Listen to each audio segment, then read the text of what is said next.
champion, c'est max au maximum. Winston Churchill dit « Un pessimiste voit la difficulté dans chaque opportunité.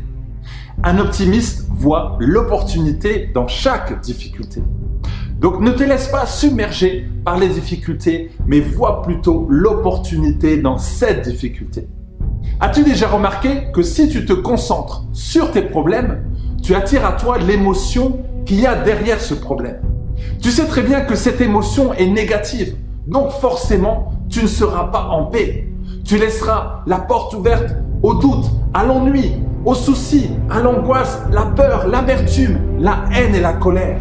Mais si tu te concentres sur l'avenir magnifique qui t'est proposé, si tu te focalises sur tes rêves qui vont se réaliser, sur l'enfant que tu auras, sur l'époux que tu auras, les bénédictions que tu auras, alors tu attireras à toi un sentiment de joie, de paix et d'amour. Tu seras calme et serein. Si par exemple, tu fermes les yeux et tu te concentres sur l'un des meilleurs moments de ta vie, automatiquement, tu attireras à toi l'émotion qui est liée. Par contre, si tu te concentres sur le pire moment de ta vie, tu attireras aussi l'émotion qui y est associée. Parfois, on devrait éviter de souffrir inutilement. On se concentre trop sur le passé. Le passé est passé et tu ne pourras pas revenir en arrière. Un conseil, lâche prise. Lâcher prise, ce n'est pas regretter le passé, mais c'est grandir et vivre pour l'avenir. Alors, relève-toi, va de l'avant et ne te retourne pas. Sache que parfois, il faut passer par le manque pour savoir dire merci.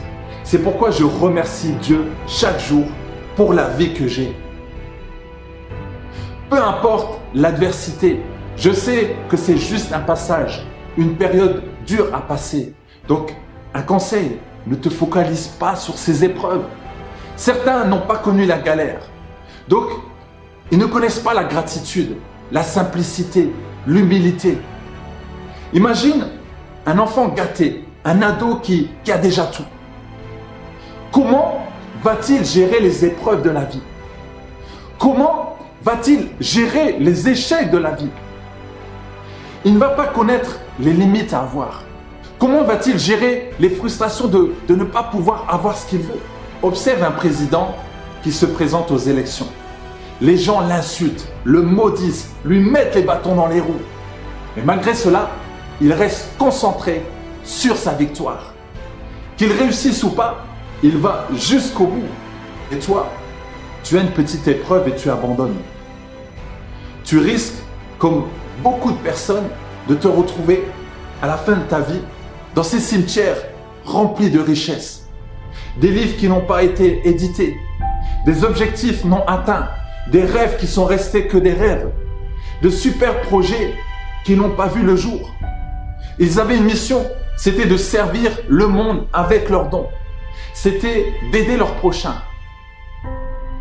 Celui qui ne pense qu'à lui est égoïste. Désolé de le dire, mais oui. J'ai peur de parler en public et donner mon témoignage. Égoïste. J'ai peur de vendre mes produits. Égoïste. J'ai peur de vendre mes services. Égoïste. J'ai peur d'utiliser mes dons. Égoïste. Sache que le don que tu as, le potentiel que tu as est utile aux autres. Donc ne subis pas ta vie, mais vis-la à 100%. Vis-la à 100%. Vis cette journée comme si c'était la dernière. Je te rappelle les 3 points importants. Premier point, vois les opportunités dans ton épreuve. Deuxième point, vois toujours plus loin et concentre-toi sur les bénédictions qui arriveront au moment voulu. Troisième, utilise tes dons, consacre du temps pour les autres et continue à te former.